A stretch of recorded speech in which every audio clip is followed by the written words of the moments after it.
Apocalipsis capítulo 2, del 12 al 17. El título de este mensaje es Cristianismo híbrido. Busqué la definición de híbrido y significa, entre otras acepciones, aquello que es derivado de dos naturalezas. ¿Sí? Si el cristianismo es híbrido, significa que está mal. Hay algo que está mal.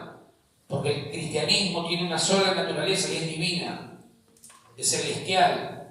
¿Sí? Entonces significa que algo está mal. Pero vamos a ver de qué se trata.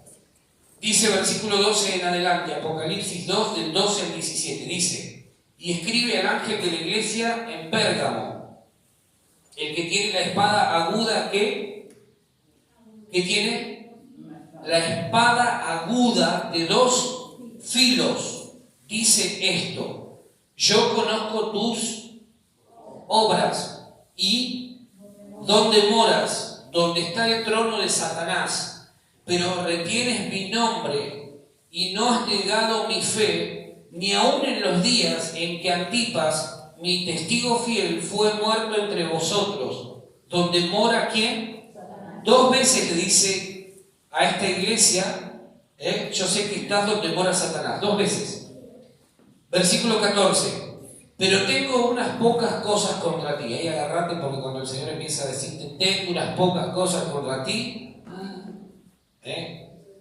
que tienes ahí a los que retienen la doctrina de Balaam, que enseñaba a Balac a poner tropiezo ante los hijos de Israel, a comer de cosas sacrificadas a los ídolos y a cometer fornicación. Y también tienes a los que retienen la doctrina de los nicolaitas, la que yo aborrezco. Por tanto, arrepiéntete, pues si no vendré a ti pronto. ¿Cuándo? ¿Cuándo? Pronto. Y pelearé contra ellos con la espada de mi boca. El que tiene oído, oiga lo que el Espíritu dice a quién. A las iglesias. Al que venciere, daré a comer del maná escondido y le daré una piedrecita blanca y en la piedrecita escrito un nombre nuevo, el cual ninguno conoce sino aquel que lo recibe. Varias cosas que vamos a meditar hoy, ¿sí? Primero, la carta va dirigida a ¿quién? ¿A qué ciudad? Pérgamo. El nombre Pérgamo, entre otras cosas, es lo que le da el nombre a Pergamino. Nosotros acá en Argentina, en provincia de Buenos Aires, tenemos una ciudad que se llama Pergamino. ¿Sí? El nombre Pérgamo le da nombre al pergamino, que es una piel en la que se puede escribir o se usa para encuadernar, entre otras cosas. ¿Sí? Pérgamo significa ciudadela. Es uno de los nombres que recibe o que se desprende de ese nombre que recibe esta ciudad, Pérgamo, ciudadela. Pero también cabe la posibilidad de que su nombre signifique matrimonio mixto. Porque gamos en griego significa matrimonio. Por eso la poligamia o la monogamia o polígamo o monógamo. Gamos significa matrimonio. ¿Sí? Gamos. ¿Sí? ¿Me siguen? Por eso Pérgamo, entre otras cosas, puede significar matrimonio mixto. ¿Está? Era la capital política. Esto es historia, ¿sí? A mí me gusta la historia y la aprendí a amar mucho más desde que empecé a entender la Biblia.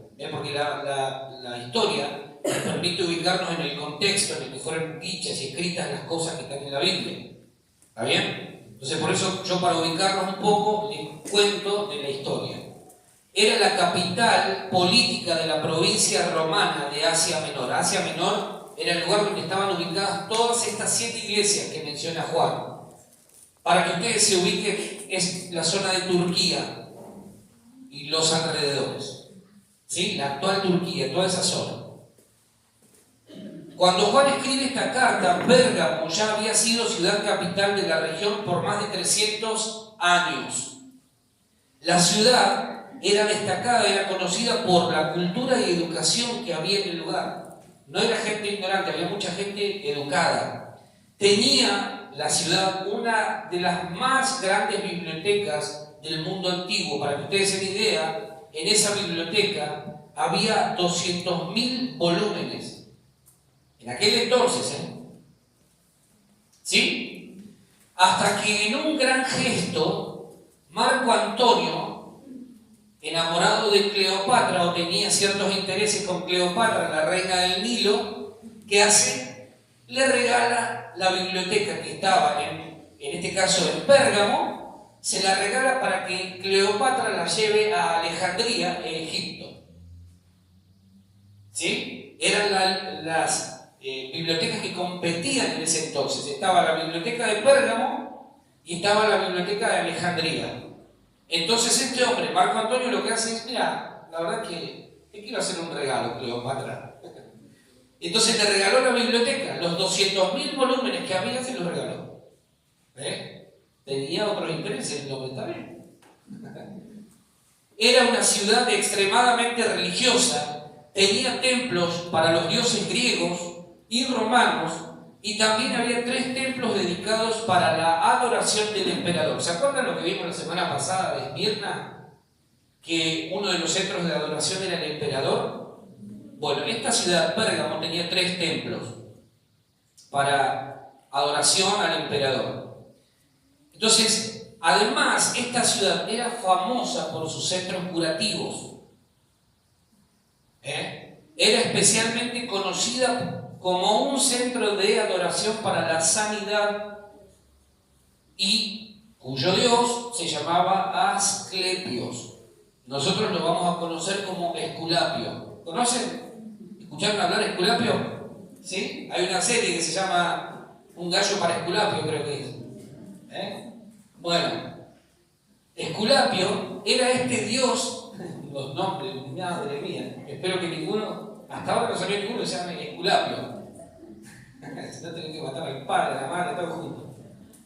Ahora, ese era el dios que se adoraba, la deidad, que era un símbolo de la sanidad, del centro curativo. Vos vas al centro de adoración, llamado o en nombre, en honor a este Dios, y encontrabas ahí, ¿qué cosa? ¿Ustedes pudieron identificar cuál es el dibujo que muchas veces define a los centros de sanidad, los lugares de... Es una serpiente enroscada en un bastón. Bueno, de ahí proviene, ese dibujo proviene de esta época. Es en honor a este dios Asclepios o Esculapio, como le llamamos aún nosotros. ¿Sí? De ahí proviene. Entonces, ¿qué pasa? Que como ese era un dios, se lo adoraba. Y tenía su templo. ¿Sí? Tenía su propio templo. Había además una escuela de medicina en ese templo en Pérgamo. Había una escuela de medicina en honor a este dios. ¿Sí? ¿Me siguen ahí? ¿Hasta ahí? Debido a esto, mirá lo que pasaba. Las personas enfermas y dolientes de todo el Imperio Romano se reunían ¿dónde? En Pérgamo, buscando alivio. ¿Saben lo que hacían todos los que estaban con alguna enfermedad? Decían, bueno, ¿qué les parece si nos vamos haciendo una peregrinación hasta Pérgamo y vamos a este lugar? Vamos a ver si Esculapio o Asclepios nos da una mano. Y un comentarista de la época, comentarista bíblico, no de la época, sino después comenta lo siguiente.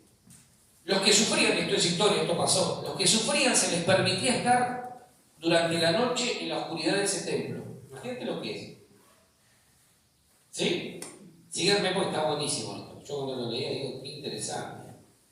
En el templo había víboras mansas. Domesticadas obviamente e inofensivas, pero que se arrastraban por el piso durante toda la noche. Entonces la gente que decía, vamos a meternos adentro junto con las víboras, ¿para qué? Para que podamos recibir el toque de la víbora. Fíjense esto, no dejen de hacer su lectura espiritual. Para que podamos recibir el toque de alguna de estas víboras mansas, inofensivas, domesticadas, y entonces cuando la víbora nos toque vamos a entender que hemos sido sanos de cualquier dificultad que tengamos. Ese era el concepto que la gente tenía por aquella época. Ahora, no es casualidad que el símbolo de la sanidad sea una serpiente enroscada en un bastón. ¿Sí? Eso se los comenté a modo de introducción para que ustedes entiendan lo que sucedía por aquel entonces. Versículo 12, mira lo que dice: escribe al ángel de la iglesia en Pérgamo. ¿Quién era el ángel de la iglesia? Eso lo aprendimos ya durante 2 domingos atrás. El pastor de la iglesia. ¿Quién escribe al ángel de la iglesia en Pérgamo? Sí, pero ¿cómo se presenta? Y escribe al ángel de la iglesia en Pérgamo, 2 puntos. ¿Cómo sigue? El que tiene la espada aguda de 2 filos, dice él. O sea, el que te va a hablar no es un gatito mimoso, es un león. ¿Sí? Y en su boca, ¿qué tiene? Una espada de 2 filos. Jesús se le presentó a los de Éfeso como el que sostiene a las 7 estrellas o los 7 ángeles, o sea, a los pastores. El que se mueve en medio de los candeleros, o sea, la iglesia. A Esmirna se le presenta como el primero y el último, el que estuvo muerto y ahora vive. Pero viene a Pérgamo y ya no se le presenta como ninguna de esas, con ninguna de esas características o cualidades. Ahora viene y le plantea otro escenario a Pérgamo. Le dice: el que habla es aquel que tiene la espada aguda de 2 filos en su boca. ¿Sí? Ahora, mirá lo que dice Apocalipsis 1:16. Ahí nomás. Apocalipsis 1:16 dice: tenía en su diestra 7 estrellas. ¿Qué eran las estrellas? Los pastores. Son 2 nombres que le da Juan a los pastores: estrellas y ángeles.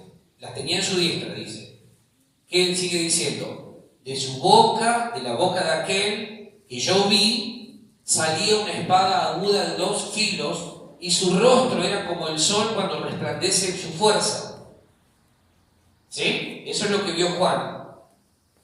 El Señor le está mostrando a Juan lo que va a suceder con la iglesia de Pérgamo. Le empieza a mostrar lo que viene a continuación.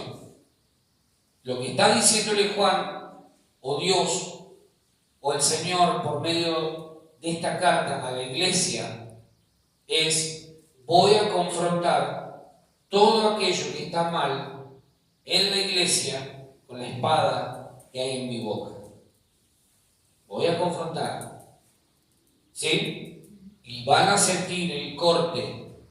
Van a sentir el filo. Por eso le dice: es una espada aguda de doble filo, de 2 filos. Van a sentir como la espada corta. Cuando yo pensaba en esto, en esta declaración del Señor, digo, cómo hemos romantizado muchas veces el recibir una palabra de parte de Dios. Porque cuando el Señor habla, lo que está produciéndose es un corte. Y yo no conozco a nadie que celebre el ser cortado. Generalmente, cuando hay un corte, lo que hay es un ¡ay! Señal de que está doliendo. Y nosotros muchas veces hemos tomado la palabra de Dios casi de una manera romántica. El Señor me habló: tendrías que estar quebrantado. Tendríamos que estar quebrantados porque lo que se está provocando es un corte, es una espada que nos está atravesando de lado a lado. No es aceite que viene, es una espada que te atraviesa. Por eso el Señor empieza a hablarle a esta iglesia, en la que evidentemente detecta problemas y les dice: guarda, el que está hablando tiene una espada aguda en su boca. Cuando el Señor habla, nosotros debiéramos temblar todos, porque el que está hablando no es, como dijimos recién, un gatito, es el león de la tribu de Judá.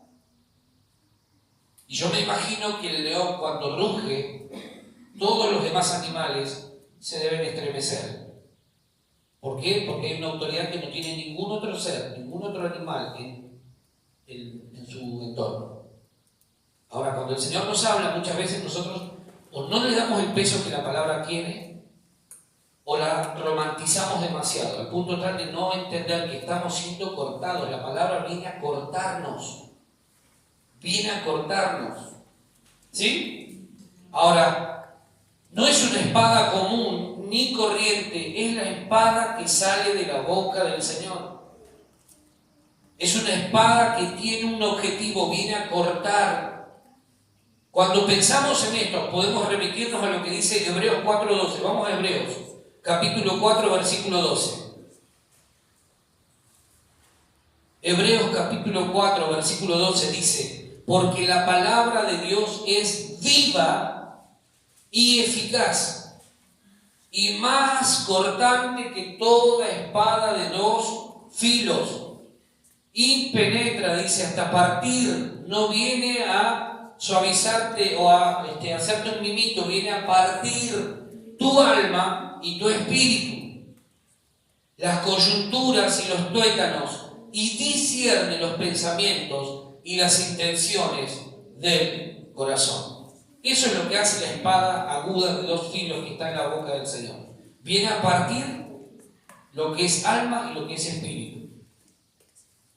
Viene a atravesar. ¿Sí? Viene a atravesarnos. Eso es lo que Juan está viendo que va a suceder con la iglesia de Pérgamo. Si la iglesia de Pérgamo no cambia, no se arrepiente y se vuelve al Señor. ¿Sí? ¿Hasta ahí me va siguiendo? La espada representa un elemento de guerra y de autoridad, lo que indicaba claramente que el Señor estaba listo para disciplinar a los suyos y traer juicio a los que no lo son. Es decir, el Señor, cuando le muestra la espada a Juan, lo que está diciendo es: voy a disciplinar a la iglesia y voy a traer juicio a los que no son parte de la iglesia. Ahí es donde podemos entender el trato de Dios. Para con sus hijos hay disciplina, el tiro en la oreja. Para con los que no son hijos hay juicio. Dios no trata por igual a todos.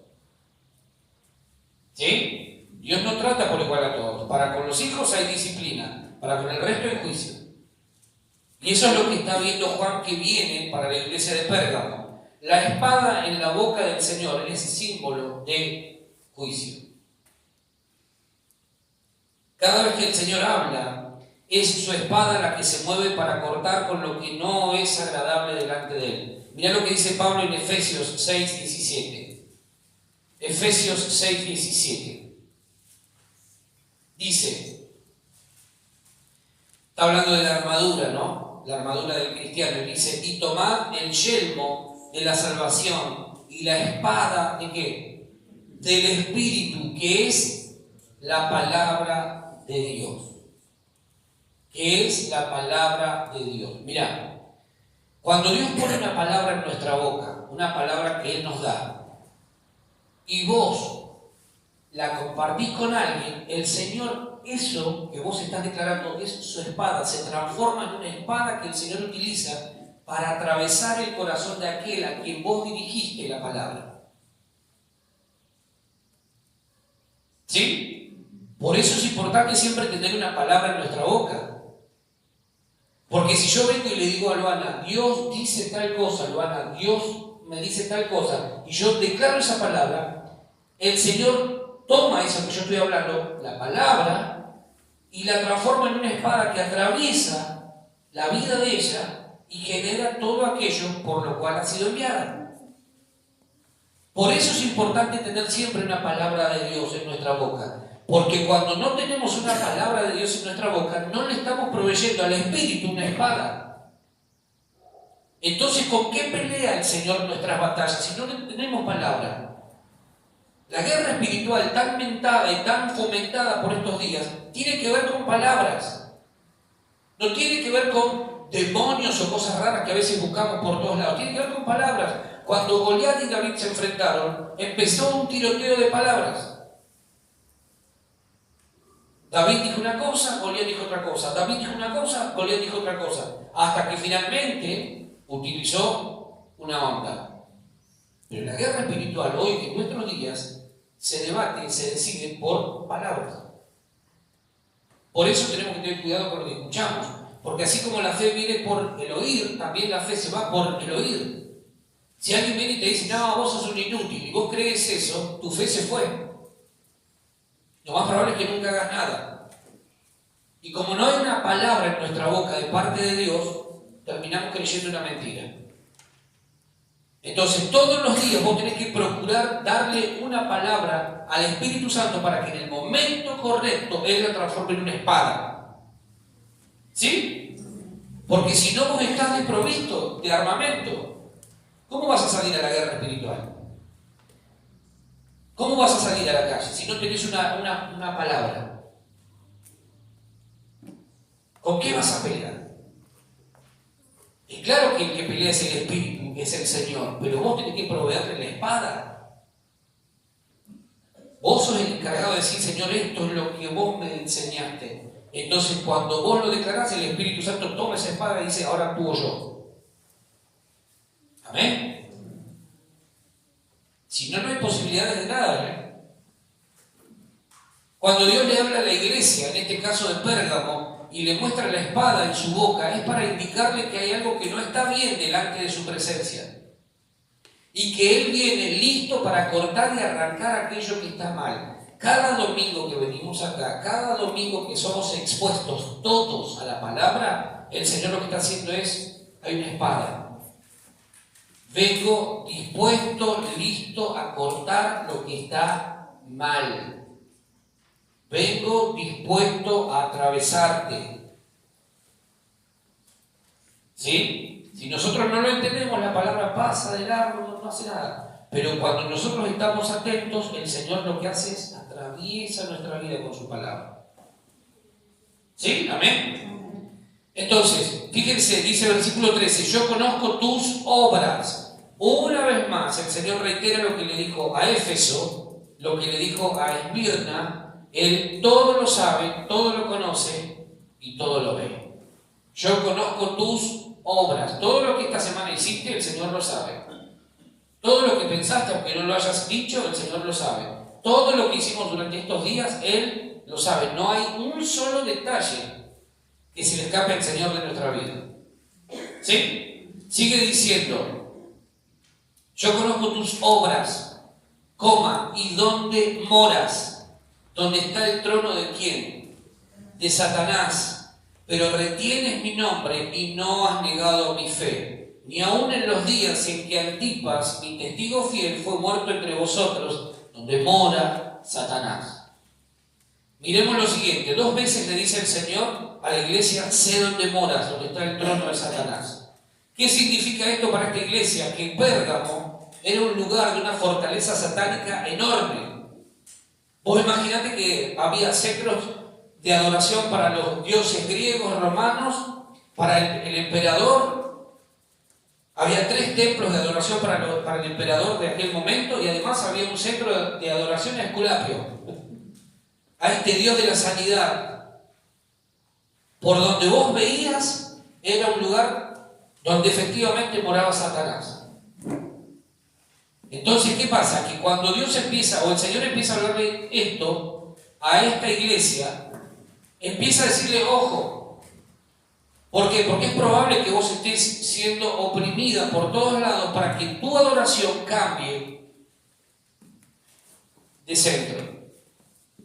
Para que tu adoración, en lugar de estar dirigida a Dios, empiece a direccionarse a otros dioses. ¿Por qué razón? Porque oprimían a los cristianos en esa época. Ser cristiano en esa época era literalmente exponerte a la vida o a la muerte. Más que a la vida, a la muerte. Ahí te jugabas literalmente la cabeza. ¿Por qué razón? Porque el emperador o los emperadores de aquella época no soportaban el cristianismo, odiaban todo aquello que tuviera que ver con el cristianismo. A Juan, este apóstol Juan, amado del Señor, lo tiraron en una olla hirviendo con aceite. Pero fue tan grande el milagro que no murió. Increíblemente no murió. Entonces, ¿qué sucede? Que a partir de ahí, cuando el emperador Domiciano ve que no muere, lo manda a Patmos, una isla que era lo peor de lo peor, era como si lo mandaran a Guantánamo. o a Alcatraz, o a la isla, ¿cómo es la cárcel del fin del mundo? Donde están los peores de la sociedad. Bueno, ahí nos mandan a Juan.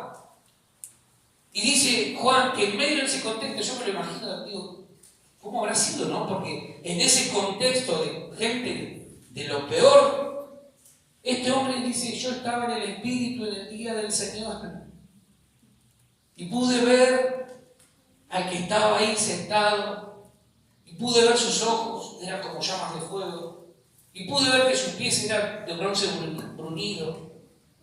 Y me dijo, escribe esta carta, escribe lo que ves, y envía esta carta a las 7 iglesias de Asia. Entonces, no era el romanticismo de estos días, el evangelio romántico de estos días. Ser cristiano en aquella época era exponerte a morir. Venían y le decían a los cristianos, mirá que vamos a matar a tu familia. Cristo es mi Señor. Decí que el César es tu Señor. Cristo es mi Señor. Pero vamos a matar a tu cónyuge, a tu esposo, a tu esposa. Cristo es mi Señor. Pero vos podés salvarlos diciendo que César es tu Señor. Cristo es mi Señor. Pero nos vamos a llevar todos, vamos a matar a tus hijos y a tus familiares y vamos a arruinar todo. Cristo es mi Señor. ¿Hoy haces eso? ¿Dónde está el César? Pregunta. ¿Por qué razón? Porque la cosa cambió dramáticamente. Cambió dramáticamente. La opresión hace que mucha gente en el momento de la prueba termine diciendo, no quería, pero lo tengo que hacer. ¿Cómo no voy a salvar a mi familia? ¿Cómo no voy a salvar a mi esposo o a mi esposa? ¿Cómo no voy a salvar a mis hijos? Entonces viene la carta a esta iglesia y la carta dice, yo sé dónde moran, yo sé dónde están viviendo, sé que en medio de todo lo que ustedes viven, sé que están siendo oprimidos para que ustedes dejen de adorarme. Pero aún así, dice, hay quienes todavía retienen mi nombre y no han negado mi fe. Toda adoración que no esté dirigida a Dios siempre está alentada por Satanás. Toda aquella adoración que no esté direccionada a Dios como lo primero, como lo más importante, está alentada por el diablo. Es que no puedo porque tengo que hacer tal cosa. ¿Quién te está guiando? ¿Quién te está induciendo a eso? ¿Quién te está movilizando a eso? Tenemos que tener mucho cuidado. Porque donde esté nuestro tesoro, ahí estará nuestro corazón, dijo Jesús. ¿Sí? Ahora, el Señor le dice a esta iglesia, yo sé dónde viven, yo sé dónde están. Sé que están en medio y el trono de Satanás está ahí. Ahora, adorar al emperador romano significaba ciertos privilegios para quienes lo hacían y tremendos problemas para aquellos que no lo hacían. Uno de los que sufrió esas consecuencias de negarse a adorar al emperador fue el mencionado Antipas, el que aparece ahí. Antipas, el nombre significa en contra de todos. Venían y le decían, pero mirá que vas a morir, no me importa, emperador. Pero mirá que vas a morir, no me importa, Esculapio. Pero mirá que te van a matar, no me importa. Yo sigo declarando que Cristo es mi Señor. Tremendo, ¿no? Este hombre, Antipas, fue discípulo de Juan, del que escribió el Apocalipsis, fue obispo en Pérgamo, y a su negativa de adorar al emperador es que lo arrojan a un horno de fuego con una olla de aceite hirviendo, y el tipo sale también, él muere, él finalmente muere, no fue como Juan salió, Antipas muere. Porque era la metodología con la que torturaban a los cristianos. Te negás a adorar al emperador, te crucificamos, te decapitamos o te tiramos a la olla hirviendo. Elegí. Este hombre se negó a llamar al César Señor, y eso le costó la vida. Pero miremos un detalle. Miremos ahí el versículo que estamos meditando, el 13. Dice, y no has negado mi fe, ni aun en los días en que Antipas, ¿qué sigue diciendo? Mi testigo fiel. Vos sabés que la palabra testigo, en el griego antiguo y en el Nuevo Testamento, significa, entre otras de sus traducciones, significa mártir. Nosotros, cuando leemos Hechos 1:8, decimos, y me seréis testigos. O sea, lo que Jesús está diciendo es, puede existir la posibilidad que por mi causa, ustedes se transformen en mártires. No es solamente que vamos a contar algo que aprendimos, algo que escuchamos, una buena noticia. Cabe la posibilidad que por mi causa ustedes se sean expuestos a la muerte. El primer mártir en la iglesia, ¿quién fue? Esteban. Y de ahí la mayoría de los apóstoles murieron como mártires por causa de la predicación del Evangelio. Cuando la Biblia dice que por causa del Evangelio estamos expuestos a tribulaciones, no está hablando de dolores, que me duele la cabeza, que me duele el dedo gordo, no. Las tribulaciones para esta gente eran, mirá que te van a perseguir por causa de Cristo. Mirá que te van a querer reventar a palos por causa de Cristo. Mirá que la vas a pasar mal por ser cristiano. Las tribulaciones nuestras son, ay, no sé qué voy a comer mañana, no sé si me puedo ir de vacaciones a fin de año, no sé si... Esas son las grandes tribulaciones nuestras. La de esta gente era, te van a perseguir por causa de Cristo. El Señor lo llama a Antipas mi testigo fiel. Mirá lo que dice Apocalipsis 1, 4 y 5. 1, 4 y 5. Dice, Juan a las 7 iglesias que están en Asia. Gracia y paz a vosotros, del que es y que era y que ha de venir, y de los 7 espíritus que están delante de su trono, y de Jesucristo que, el testigo fiel. O sea, el mismo Señor Jesús está dándole su mismo nombre, se está identificando con Antipas de la misma manera en que se identifica a él. El mismo nombre que recibió él en Apocalipsis capítulo 1, versículos 4 y 5, el testigo fiel, es el mismo nombre que él le da a un hombre que se supo identificar con Cristo. Mi testigo fiel. ¿Sí? El mismo Señor lo llama así. ¿Por qué fue fiel? Porque no volvió atrás. Porque a pesar de lo que estaba viviendo, él no cambió. Antipas fue un hombre que siguió a Jesús y manifestó a Jesús. Entonces el Señor lo mira y dice, testigo fiel, mi testigo fiel. El mismo nombre que yo recibí es el mismo nombre que le otorgo a él. Testigo fiel. ¿Te gustaría que eso pase con vos? Amén. Sería buenísimo, ¿no? Ahora somos llamados a mantenernos en fidelidad. Amén. En medio de toda esa situación tan tensa, el Señor le reconoce algo muy importante a esta iglesia. Dice, pero retienes mi nombre y no has negado mi fe, ni aun en los días en que Antipas, mi testigo fiel, fue muerto entre vosotros, donde mora Satanás. En medio de un contexto hostil y violento, la iglesia no bajó la guardia y se mantuvo firme en la fe en su Salvador. No retienes, retienes mi nombre y no has negado mi fe. Aun cuando yo sé que estás en el lugar donde el trono de Satanás está ahí enquistado. No has negado mi fe. Retienes mi nombre. Pero termina ese versículo y en el versículo 14 comienza el reclamo del Señor. Mirá lo que dice. Pero tengo unas pocas cosas contra ti. Hasta ahí venía todo bien, Señor. ¿Por qué tuviste que cambiar? Tengo unas pocas cosas contra ti.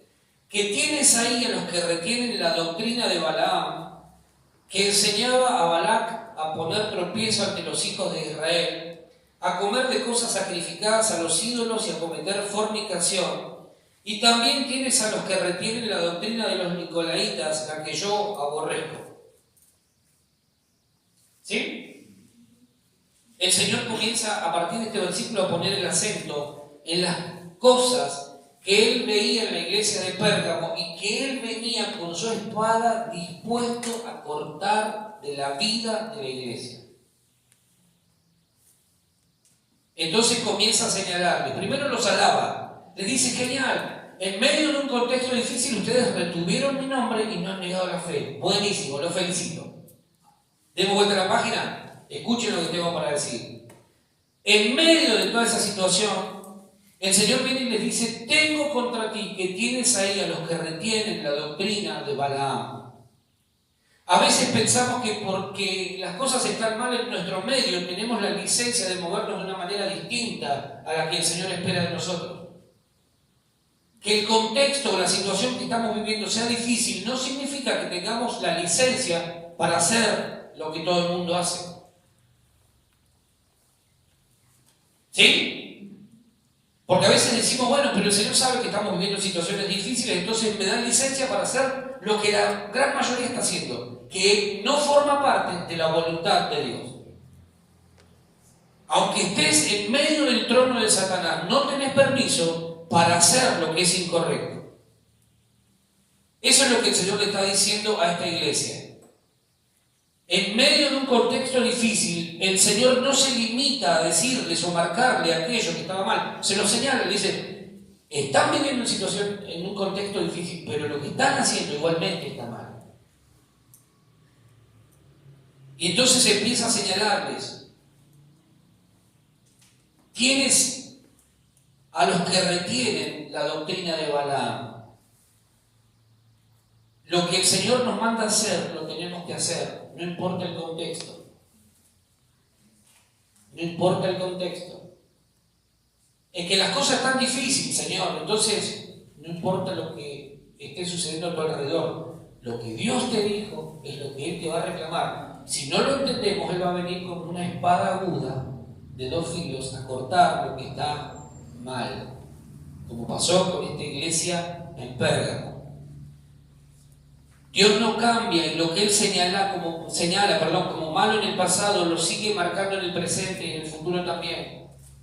Lo que el Señor marca como pecado en el pasado sigue siendo pecado en el presente y seguirá siéndolo en el futuro también porque Dios no cambia. Y eso es lo que esta iglesia y la iglesia en general no ha entendido. Hay mucha gente que cree que Dios ha cambiado porque el tiempo en la sociedad ha cambiado. Y Dios no cambia. La doctrina de Balaam era y es un prototipo de los maestros falsos y corruptos que utilizaban su oficio profético. Balaam era un profeta, utilizaban y utilizan su oficio profético para beneficio personal. Cualquier coincidencia con la realidad es que Dios sabe algo. Dios le había dicho a Balaam, el profeta, y eso lo pueden encontrar en Números 22, 23, 24 y Números 31. Números es el libro del Antiguo Testamento. Números 22, 23, 24 y Números 31. Ahí cuenta la historia de Balaam y Balac. Balaam era un profeta y Balac, era un rey de Moab, un rey pagano, un impío, que quería maldecir a Israel. Entonces dice, yo no puedo hacerlo, tengo que llamar a un profeta. Y lo manda a llamar a Balaam. Y entonces Dios, que sabe, conoce, le dice, ojo a lo que haces, Balaam.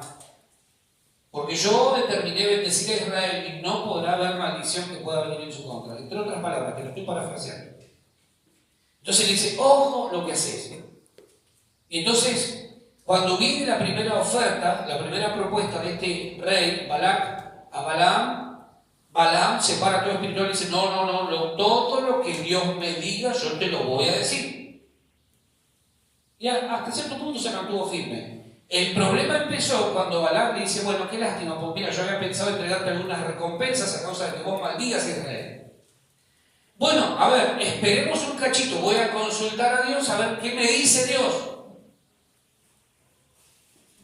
Y entonces, como vio Balaam que estaba a punto de perder las recompensas, las dádivas que este rey le ofrecía, empezó, fíjense lo que dice el versículo, empezó a enseñarle a Balac a poner tropiezo ante los hijos de Israel.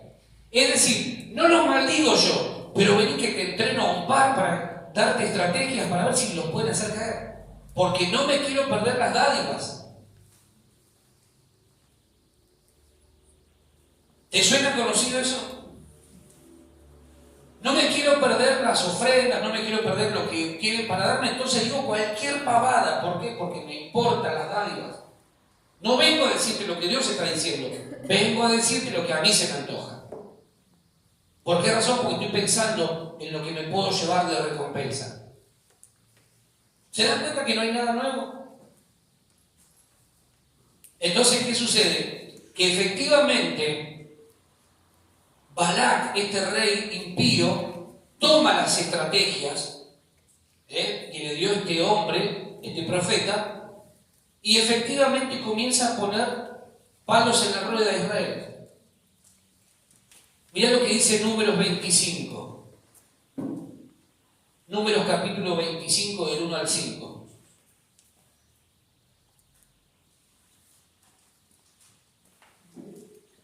Números 25 del 1 al 5. Dice, moraba Israel en Sittim, y el pueblo empezó a fornicar con las hijas de Moab, las cuales invitaban al pueblo a los sacrificios de sus dioses, y el pueblo comió y se inclinó a sus dioses. Así acudió el pueblo a Baal Peor, y el furor de Jehová se encendió contra Israel. Y Jehová dijo a Moisés, tomá a todos los príncipes del pueblo y ahorcalos ante Jehová delante del sol, y el ardor de la ira de Jehová se apartará de Israel. Entonces Moisés dijo a los jueces de Israel, matad cada uno a aquellos de los vuestros que se han juntado con Baal Peor. ¿Por qué razón? Porque esta gente, estos moabitas, habían aprendido estrategias que alguien que había sido llamado a bendecir les había dado, siendo enemigos del pueblo de Dios. ¿Por qué razón? Porque no querían perder, este rey Balaam no quería perder las dádivas. Entonces enseñó a los moabitas a maldecir o poner piedras en el camino, palos en la rueda, para que Israel cayera. Entonces, ¿quién sale en defensa de Israel? Dios. Dios agarra y sale en defensa de Israel. ¿Sí? El tropiezo tenía que ver con la idolatría, los hacían comer cosas que ellos mismos, alimentos que ellos mismos habían consagrado a sus dioses. Pero además, tenía que ver con la inmoralidad sexual que reinaba por aquel entonces en todo el Imperio Romano. En los días de Juan, en todo el Imperio Romano, ustedes saben que los emperadores todos eran unos degenerados bárbaros. Vivían de fiestas, de orgías y un montón de descontrol a nivel sexual. Eso era la doctrina de Balaam, lo que había pasado en la época de Números, estaba pasando en la iglesia en Pérgamo.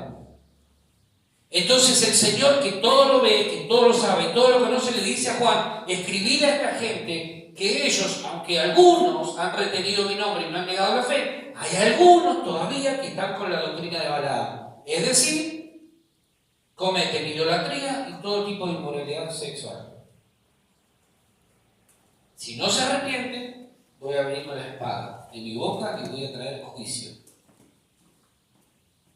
Y le habla a una iglesia. No le está hablando a gente no creyente, le habla a una iglesia. Ahora, eso era el pan de cada día en el Imperio Romano. Nadie se sorprendía de lo que allí ocurría, y quienes lo practicaban o quienes no lo practicaban, mejor dicho, eran mirados como los raros. Un político romano de aquella época llamado Cícero dijo lo siguiente: si hay alguien que piensa que a un hombre joven no se le deba de permitir el amor de muchas mujeres, esa persona está dañada en extremo. Fíjate lo que decía, fíjate el pensamiento de la gente política de aquel entonces. No puedo negar el principio sobre el cual se mantiene, pero él contradice no solamente la libertad que concede nuestra era, nuestro tiempo, sino también las costumbres y concesiones de nuestros corazones, de nuestros ancestros. ¿Cuándo fue que esto no fue hecho? Pregunta. ¿Cuándo alguien halló alguna falta en ello? ¿Cuándo fue negado tal permiso? Dice el tipo. ¿Cuándo fue que lo que ahora está permitido no estaba permitido? Ese era el pensamiento predominante por aquella época. Entonces eso se había infiltrado en la vida de la iglesia. Todas esas doctrinas se habían infiltrado en la vida de la iglesia. ¿Qué tiene de malo tener relaciones prematrimoniales? ¿Qué tiene de malo tener sexo con cualquier mujer u hombre que encuentres por ahí? ¿Qué tiene de malo? Esa es la doctrina de Balaam. ¿Cuándo fue que se empezó a prohibir todo eso? ¿En qué momento? Así te dicen los liberales de este tiempo, hasta que después vuelven a casa llorando porque tienen o contrajeron alguna enfermedad venérea o HIV o algún problema de los actuales. Porque ellos no consideran que es un problema el no tener dominio propio, el sexo fuera de control. Eso es lo que la doctrina de Balaam enseña allá en la época de Números y que se había infiltrado en la iglesia de Pérgamo y que se ha infiltrado por estos días en la iglesia actual. Yo lo he dicho muchas veces, por eso tenemos un montón de líderes que a pesar de estar en adulterio, a pesar de tener 2 o 3 mujeres por ahí, siguen ministrando y la gente no se da cuenta. Tenés intercambio de parejas en un montón de lugares y no se dan cuenta. Hace unos días antes de ayer, leí una nota que le hicieron a la mujer de un pastor de una iglesia reconocidísima en el mundo. Y la mujer decía: yo estoy afectada todavía por lo que mi marido hizo. Lo encontré a mi marido con la que era secretaria de la iglesia y trabajaba en nuestra casa cuidando a los chicos.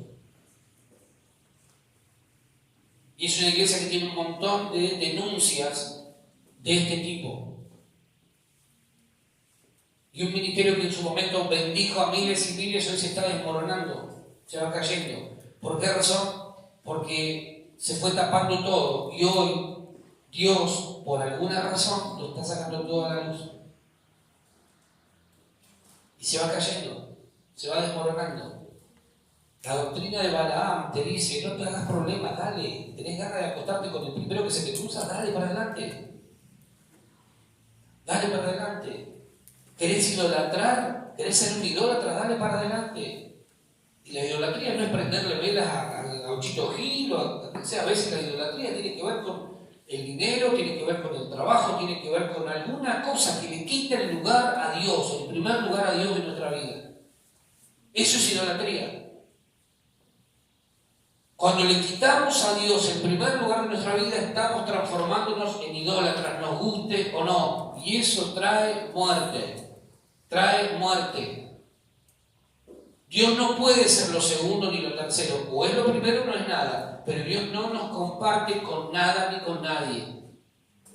Dice la Biblia que el Espíritu del Señor que mora en nosotros nos anhela celosamente. Dios es celoso, celoso, celoso de tu vida y de la mía. Dios no te comparte con nadie.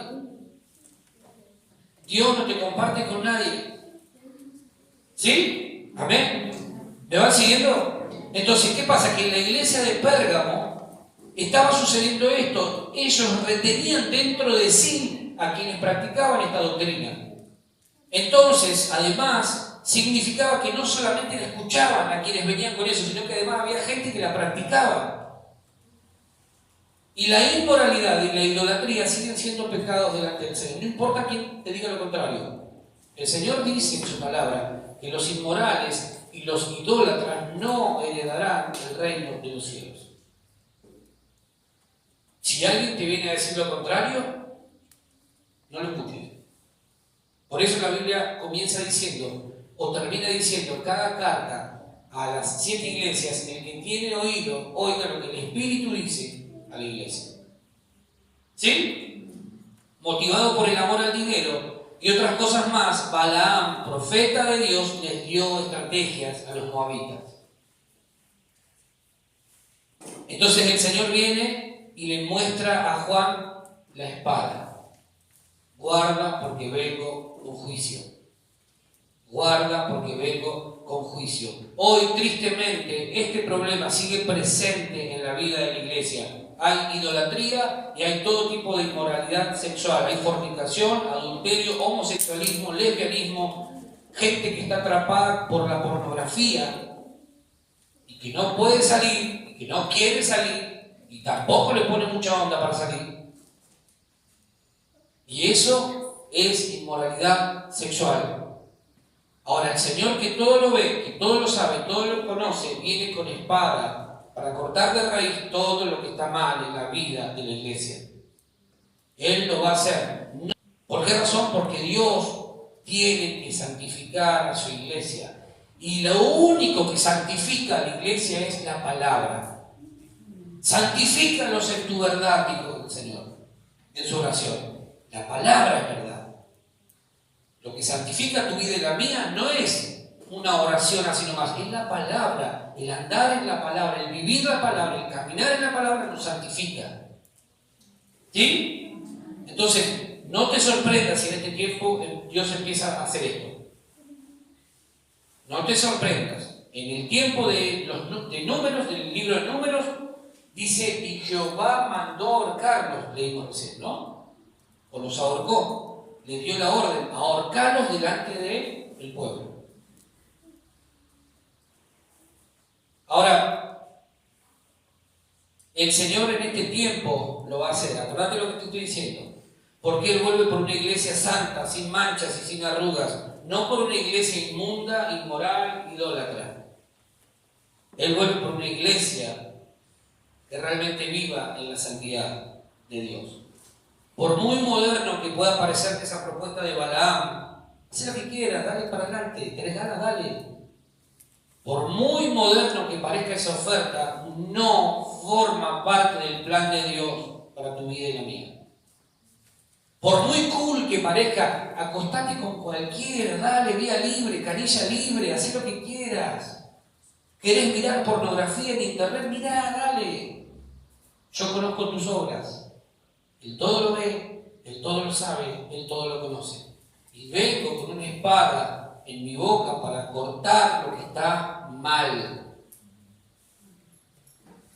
Mirá lo que dice el versículo 15, vamos a avanzar un poquito. Dice, también tienes a los que retienen la doctrina de los nicolaitas, la que yo aborrezco. Esta mención de este grupo también Dios se la había hecho a los de Éfeso. ¿Se acuerdan?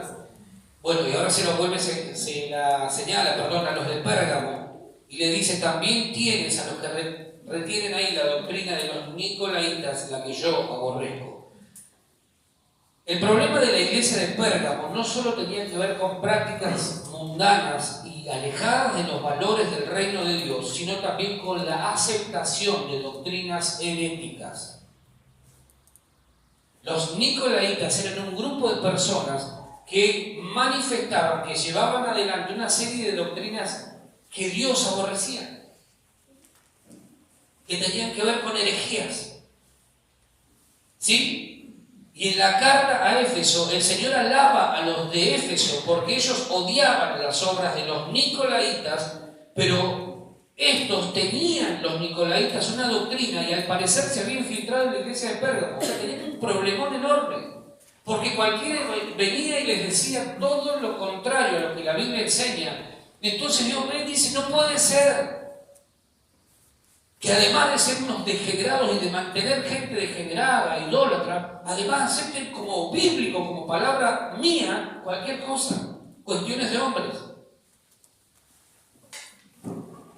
El título de Nicolaitas expresa la idea de una autoridad orgullosa y de una separación jerárquica. Según antiguos comentaristas, esta doctrina abrazaba también la inmoralidad como un método para ganarse al pueblo. Entonces venía el pastor, no sé si era el pastor, creo que no, espero que no haya sido el pastor. La carta va dirigida al pastor, espero que no haya sido el pastor de Pérgamo que estaba metido ahí. Pero entonces venía alguien y decía, mirá, la Biblia dice que Dios te entiende, que vos podés hacer lo que se te antoje, dale para adelante. Ah, sí, entonces yo que soy casado, ¿me puedo acostar con la hermana porota que está también casada? Sí, dale, Dios te entiende, dale rienda suelta. Ah, qué bueno. Y había quienes obedecían esa doctrina.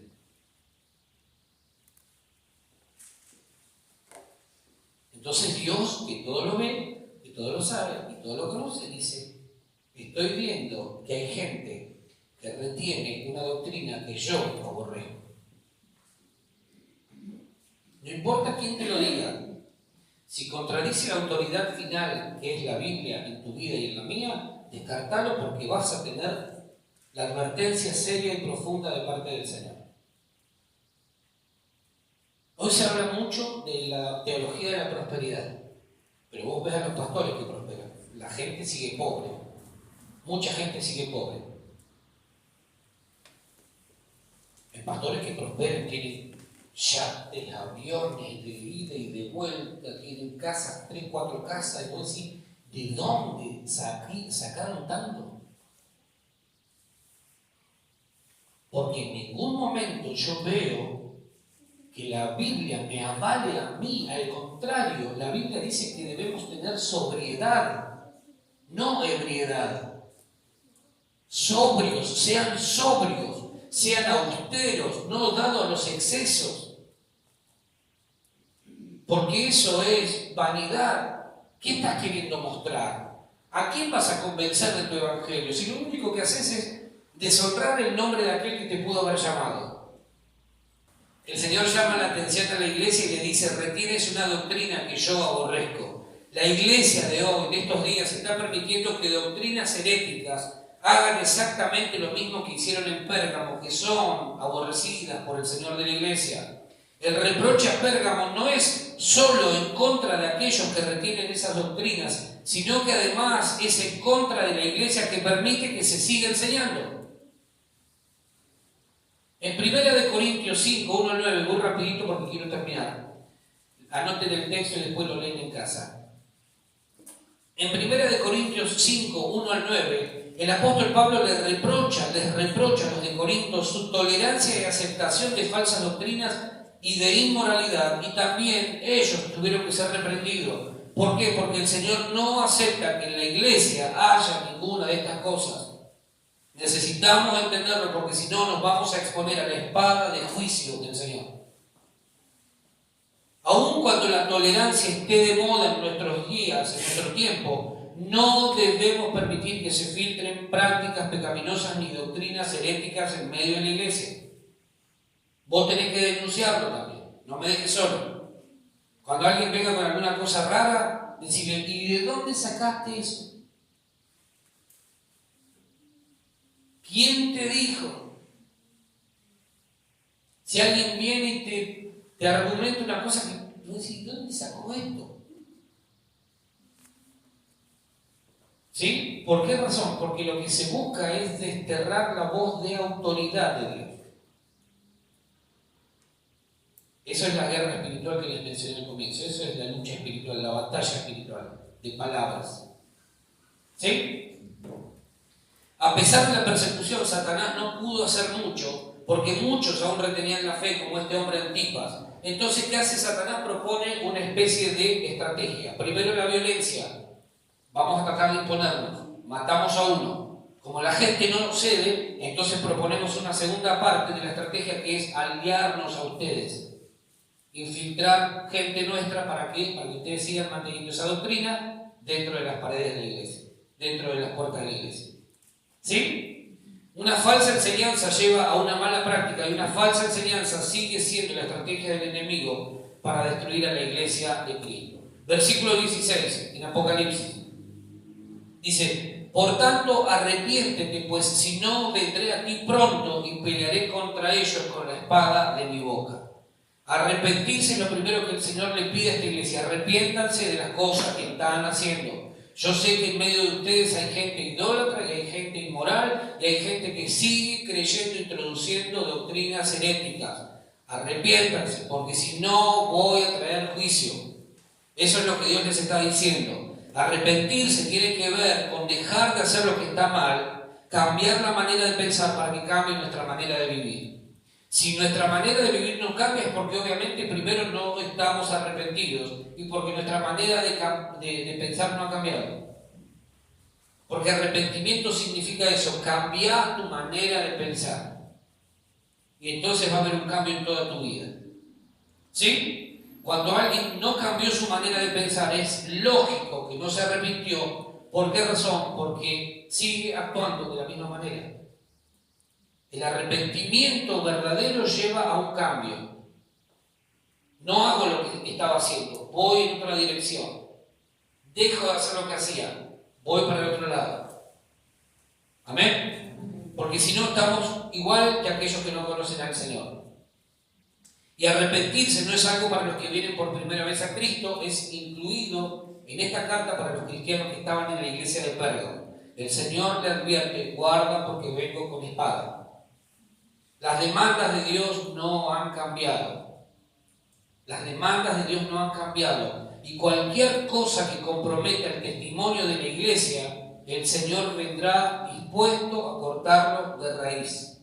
Porque Él ama a la iglesia.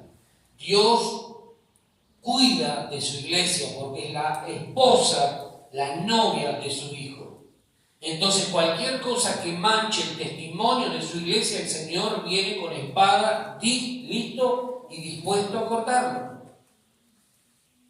¿Sí? Amén. Porque de nada sirve que en su palabra Él nos diga que vuelve por una iglesia santa, pura y sin mancha, y de repente permita que haya cualquier cosa en medio de la iglesia. Entonces, todo lo que arruine esa santidad, Él lo va a cortar. En tu vida y en la mía, todo lo que arruine la santidad de Dios en nuestra vida, Él lo va a cortar. Amén. ¿Estamos listos? Anotate otro versículo, lo lees en casa. Primera de Pedro 4:7. Perdón, 4:17. Primera de Pedro 4:17 dice: porque es tiempo de que el juicio comience por la casa de Dios. Y si primero comienza por nosotros, ¿cuál será el fin de aquellos que no obedecen al Evangelio de Dios? Tenemos que abandonar toda aquella práctica que ofenda la santidad del Señor de la iglesia. Amén. Versículo 17, ya terminamos. Versículo 17, Apocalipsis 2. Dice: el que tiene oído, oiga lo que el Espíritu dice a las iglesias. Al que venciere, daré a comer del maná escondido, y le daré una piedrecita blanca, y en la piedrecita escrito un nombre nuevo, el cual ninguno conoce, sino aquel que lo recibe. El que tiene oído, escuche lo que el Espíritu dice a la iglesia, no lo que el pastor te dice. Aunque el pastor es el que comparte la carta, no es el pastor el que está hablando, el que está escribiendo, sino que es el Espíritu de Dios el que está hablando. Y tenemos que aprender esto. Porque a veces miramos a un hombre, miramos a una persona y nos olvidamos que es el Espíritu de Dios el que habla a la iglesia. ¿Sí? Dice: al que venciere. ¿A quién? Al que venciere, no al que no venciere. Nuevamente la promesa es para todo aquel que venza. ¿Qué es lo que tiene que vencer esta iglesia o estos hermanos? Tienen que vencer lo que es toda doctrina que promueva la idolatría y la inmoralidad sexual. Toda doctrina herética la tiene que vencer. Al que logre vencer, al que logre salir y dejar de ser influenciado por esas doctrinas, entonces dice el Señor: yo les voy a dar ¿qué? A comer del maná escondido. El maná escondido en el tiempo de Moisés y de Israel en el desierto era como una especie de hielo, ¿no? Era alimento que recibían en el desierto. Dios les enviaba cada día una porción de maná durante 6 días. Era para el día. Ellos no podían guardar para el día siguiente.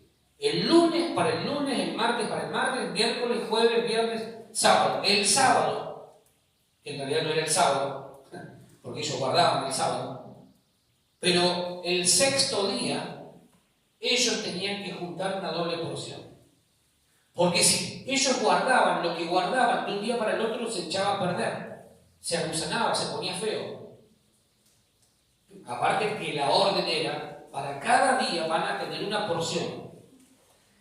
En el Nuevo Testamento, el maná ya no es eso que se enviaba del cielo. Ahora el maná es Cristo. El maná escondido es Cristo. Lean después Juan 6, 31 al 35. Lean en sus casas. Entonces lo que Dios les estaba diciendo es, al que venza toda esa dieta maligna de doctrinas heréticas, al que deje de alimentarse de cualquier cosa que escucha, al que deje la inmoralidad sexual, al que venza la inmoralidad sexual y la idolatría, yo voy a alimentarlo con el maná escondido, que es Cristo. El pan del cielo que descendió para darnos vida. Amén. Eso es lo que le está diciendo el Señor. Es decir, van a volver a tener sustento, provisión, pero no como aquella vez, sino ahora de una forma distinta. En el desierto, Israel recibió maná, pero se quejaron porque no les agradaba la comida. Ellos preferían la comida de Egipto. Y hoy vos venís y enseñás una palabra como esta, no, yo quiero lo otro, el liberalismo, déjame hacer lo que a mí me parece, yo me manejo según a mí me convenga, según sienta. Esos son los sensuales, dice Juan, los que no tienen el espíritu, los que se mueven según sienten. ¿Cuándo le consultaste al Señor lo que tenías que hacer?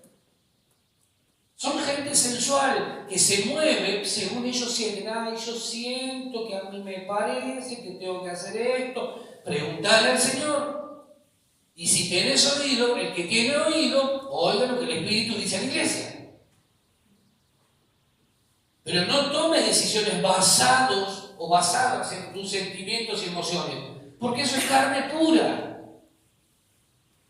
Entonces después nos va mal, las cosas no funcionan, nos sale todo al revés y estamos llorando. ¿Por qué razón? Porque no pedimos consejos, no escuchamos lo que tenemos que escuchar. El que tiene oídos, oiga lo que el Espíritu dice a la iglesia. Entonces, ¿qué pasó? Que el Señor le dice, al que venza yo le voy a dar a comer del maná escondido, que es Cristo. No busques la comida de Egipto, no busques la dieta maligna de esas doctrinas que lo único que hacen es alimentar tus emociones y tu alma, tu carne. Busca el alimento que viene del cielo. Amén. Entonces tu vida espiritual va a ser diferente. El maná que recibió Israel en el desierto es figura del verdadero maná que es Cristo, el pan del cielo. O sea que si vencemos vamos a volver a comer a Cristo. Como lo hacemos cuando compartimos la cena. Comemos a Cristo pan y bebemos a Cristo vino. Es imposible que una persona que entienda eso viva desnutrida espiritualmente. Amén. Y termina diciendo, le daré una piedrecita blanca. En el mundo antiguo la piedrecita blanca tenía muchas asociaciones. Podía ser un boleto a un banquete. O sea, el que tenía esa piedrita blanca en su mano tenía acceso a un boleto a un banquete. Es el banquete de la gran boda del Cordero. Pero además, también era una señal de amistad. ¿Vieron cuando dos amiguis se llevan muy bien y cada una se queda con medio corazón? ¿Vieron esos corazones que vienen partidos y una tiene la mitad y la otra tiene la otra mitad? Bueno, la piedrita blanca lo que hacía era partirse al medio, entonces uno se llevaba una parte y el otro se llevaba otra parte. Entonces, cuando vos tenías esa piedrita, lo que decías es, yo tengo una relación, una comunión, una unión permanente con alguien que tiene mi otra mitad. La otra mitad de esta piedrita. Es una señal de amistad. Pero también es evidencia de ser contado como. Tener esa piedrita era una evidencia de ser contado como alguien que venció. ¿Sí? Era una piedrita que se daba al triunfador en los Juegos Olímpicos, que obviamente contenía ciertas distinciones y privilegios. O sea, era un premio al vencedor. Y en la piedrecita dice escrito un nombre nuevo, el cual ninguno conoce sino aquel que lo recibe. En cuanto a ese nombre nuevo, debemos recordar que en la antigüedad el nombre era considerado como la suma de todo aquello que la persona representaba, y no solo como una característica distintiva. El nombre equivalía a la personalidad entera, y lo que ahí promete el Señor es que tendría una nueva personalidad, una nueva naturaleza. Eso es lo que se está por manifestar en nosotros, según Pablo en Colosenses 3, 3 y 4. Anótenlo, después lo leen en casa. Colosenses 3, 3 y 4. Para finalizar y sintetizar todo esto, lo que el Señor dice es a la iglesia de Pérgamo: en primer lugar, el que escribe no es cualquiera, es el que tiene la espada aguda de 2 filos en su boca. Yo sé que no han negado mi nombre, sé que han retenido la fe, o viceversa, al revés. Sé que han retenido mi nombre y no han negado la fe. Pero tengo contra ti que todavía hay cosas que están en medio de ustedes que yo aborrezco. La doctrina de Balaam, la doctrina de los nicolaitas. Si no se arrepiente, le dice a la iglesia, yo vendré, voy a traer los juicios, voy a cortar lo que está mal. Y termina diciendo, al que venciere la influencia de esas doctrinas, yo, ¿qué? Le daré a comer del maná escondido, Cristo, y le voy a dar una piedrecita blanca, señal de que están habilitados para entrar a un gran banquete, pero también es señal de que han vencido. Y en esa piedrita, un nombre nuevo. Detrás de ese nombre nuevo, nombre secreto, lo que significa o está simbolizando esa piedrita es una relación íntima que tenemos con Dios. Cuando una pareja está cerca, por lo regular, la pareja tiene sobrenombres. Mi cuchicuchi, mi bombón asesino, no sé cómo se dirán en la intimidad, mi mamarracho querido, no sé cómo se dicen, pero que se despertaron un poco, que sea al final para que se espabilen un poco. No sé cómo se dirán, pero tienen sobrenombres.